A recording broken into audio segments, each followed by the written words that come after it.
Hello everyone, welcome to English qualifier. मैं धर्मेंद्र नरूका एक बार फिर आप लोगों के साथ जुड़ गया हूं। My dear students, cultural studies का एक अनदर सेशन लेकर, जहां आज से हम इसके जितने भी बड़े बड़े राइटर्स और स्कॉलर्स हैं उनकी एक एक कर हम चर्चा करेंगे। तो in this session we are going to discuss our first scholar of cultural studies और writer, that is on your screen, Richard Hoggart की आज हम बात करेंगे। सबसे पहला नाम जो कल्चरल स्टडीज में आता है वो किसका है? रिचर्ड होगार्ट का है।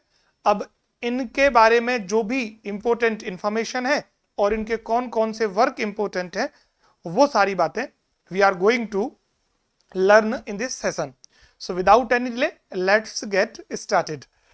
सबसे पहले देखिएगा माय डियर, रिचर्ड होगार्ट जो हैं, देखिएगा, he was born in 1918 and died in 2014।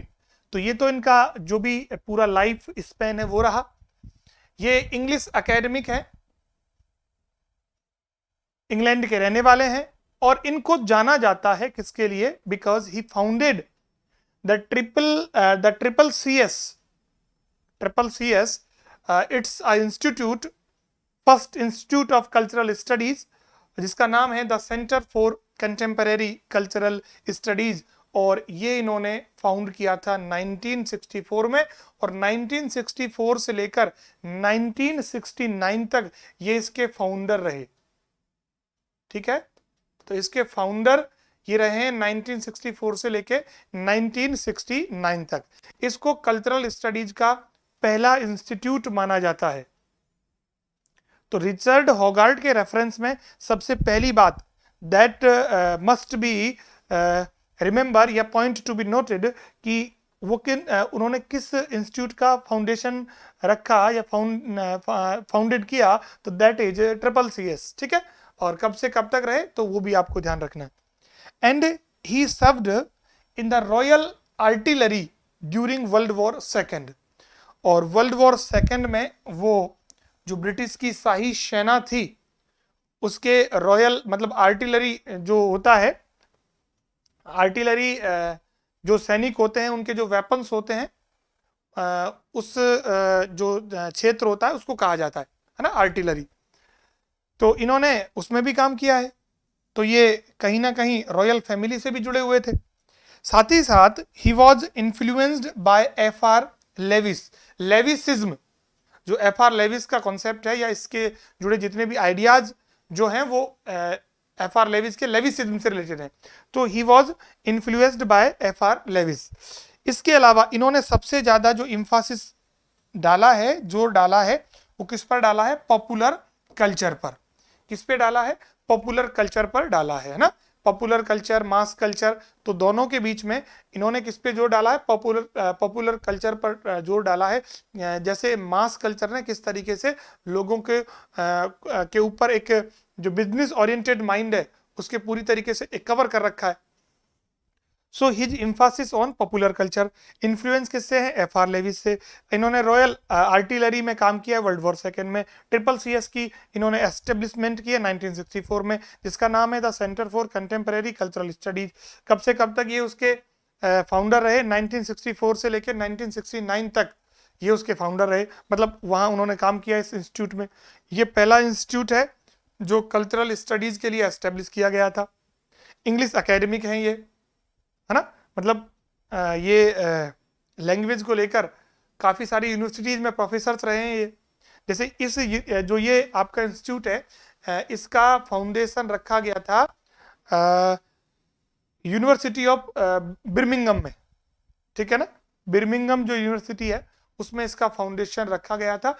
और इसके जो स्कॉलर्स हैं उन्होंने मोस्टली किसकी बात की है? क्योंकि पहला इंस्टीट्यूट है कल्चरल स्टडीज का, तो जाहिर सी बात है कि कल्चरल स्टडी इससे इंस्टीट्यूट से जितने भी स्कॉलर्स जुड़े हुए हैं वो सारे की सारे कल्चरल स्टडीज के इंपॉर्टेंट स्कॉलर्स में आते हैं।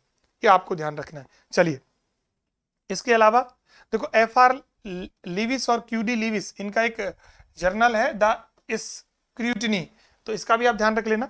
इसके अलावा ही used the concept close reading for social observation.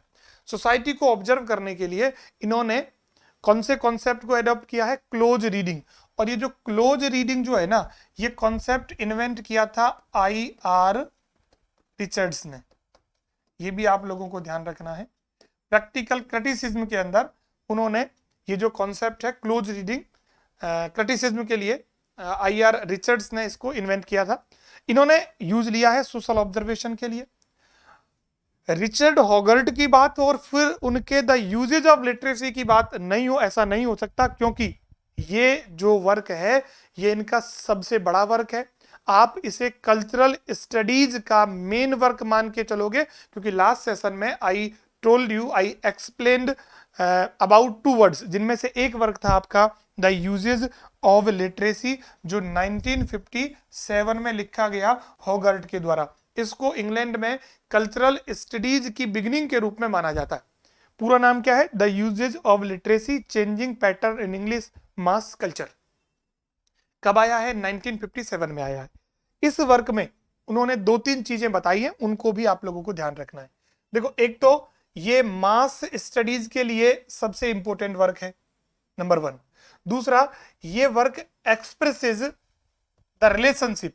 ये क्लास और कल्चर के बीच में जो रिलेशन है ना, उसको एक्सप्रेस करने का काम करता है। उसको डिटेल जो एक्सप्लेनेशन है इस वर्क के अंदर दी गई है। साथ ही साथ दिस वर्क है ना इन्फ्लुएंसेस ऑफ मास मीडिया, यानी ये मास मीडिया की बात करता है। ये वर्क जो है ये मास मीडिया की भी बात करता है। मास स्टडीज के लिए एक की वर्क है, ये आपको ध्यान रखना है ना। और इन्होंने किस चीज पर जोर डाला है? पॉपुलर कल्चर पर जोर डाला है, जो कॉमन पीपल का कल्चर है। और जो मास कल्चर है वो तो बिजनेस जो मैन होते हैं उनका कल्चर हो गया। अब आप देखो इनके मेन वर्क्स कौन कौन से हैं, इन पे जरा नजर डालिए। देखो, सबसे पहले ऑडेन 1951, W.H. ऑडेन जो है उनके वर्क को लेकर इन्होंने ये वर्क लिखा, ऑडेन 1951 में। उसके बाद इनका दूसरा वर्क आता है द यूजेज ऑफ लिटरेसी, ये 1957 में आता है। इसके बाद कंटेम्परेरी कल्चरल स्टडीज, काफी इंपॉर्टेंट वर्क है, ध्यान रखना, 1969 में आया है। ये सीक्वेंस में होने चाहिए, क्रोनोलॉजी में होने चाहिए सारे। देखो 91 है, 1957 है, 1969 है, 1988 है, 92 है, 95 है, 2001 है, इसी सीक्वेंस में आप लोगों को लिखने। इसके बाद 4th नंबर का है a local habitation, that was published in 1988। An imaginary life, ठीक है, that was published in 1992। The way we live now, that is 1995। और बिटवीन टू वर्ल्ड, ये कब आया है? 2001 में। तो 7 वर्क ये हैं, और 2 वर्क और हैं इनके, वो भी काफी ज्यादा इंपॉर्टेंट है, उनको भी जरा देख लीजिएगा कौन कौन से वर्क है।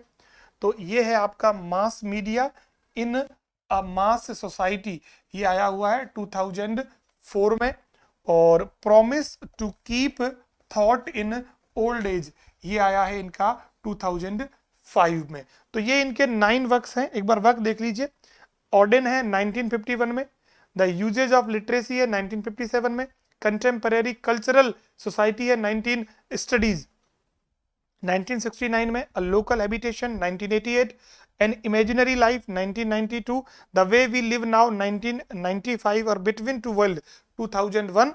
एंड 2 वर्क ये mass media in a mass society 2004, और promise to keep thought in old age, ये आया है 2005 में। माय डियर स्टूडेंट्स, आप लोगों को 2-3 बातें मैं वापस रिपीट करूंगा। एक तो आपको जिसको याद रखना ही रखना है वो वर्क आपका ये रहा, द यूजेज ऑफ लिटरेसी। ये वर्क उस समय लिखा गया जब ब्रिटिश पीपल के ऊपर मास कल्चर का प्रभाव बढ़ने लगा। तो रिचर्ड हॉगर्ट ने उसको दूर करने के लिए, लोगों को बताने के लिए इस वर्क को लिखा, changing pattern in English mass culture 1957। और इसमें इन्होंने मास मीडिया की बात की, मास कल्चर की बात की, मास मीडिया का किस तरीके का इन्फ्लुएंस है, और इन्होंने क्लास और कल्चर की जो रिलेशनशिप है उसको भी इसके अंदर बताया है। इसके अलावा मैं वापस रिपीट कर दूं, कि इन्होंने क्लोज रीडिंग को अपने वर्क में क्या किया है, कॉन्सेप्ट को एडॉप्ट किया है। और ये जो कॉन्सेप्ट है ये किसका है, आई.आर. रिचर्ड्स का है। ये नाम ध्यान रखना क्योंकि इनसे ये प्रभावित है। तो स्क्रूटनी जो जर्नल है वो किसका है, एफ.आर. लेविस और क्यू.डी. लेविस का। और पॉपुलर कल्चर पर फोकस डालते हैं, इससे ये इन्फ्लुएंस थे। रॉयल आर्टिलरी में इन्होंने काम किया है और इसको तो आप अब भूलोगे नहीं, इतनी बार मैंने आपको बता दिया है। रहने वाले कहाँ के हैं, ब्रिटिशर हैं, इंग्लैंड के हैं। सो ओवरऑल मैंने आपको ये सारी बातें बता दी हैं। तो आई होप आपको ये वीडियो काफ़ी पसंद आया होगा। नेक्स्ट सेशन में हम स्ट्रॉट हॉल की बात करेंगे, ठीक है ना। हर वीडियो अलग अलग राइटर्स पे हम बना रहे हैं और ज़रूरत पड़ी तो हम 2-3 राइटर्स को फिर कंबाइन करके आप लोगों के लिए इस तरीके के सेशंस लाते रहेंगे। तो ऑल माय डियर स्टूडेंट, आज के सेशन में इतना ही था। बाकी की बातें नेक्स्ट सेशन में आप लोगों के लिए लेके आते हैं और वहाँ करेंगे बहुत सारी बातें सेकंड राइटर से रिलेटेड, ठीक है। तो इस सेशन में इतना ही। चलो, थैंक यू सो मच। पढ़ते रहिए, एग्जाम पास आने वाला है तो बिल्कुल कंसिस्टेंट रहिए अपने स्टडीज़ को लेकर। Thank you.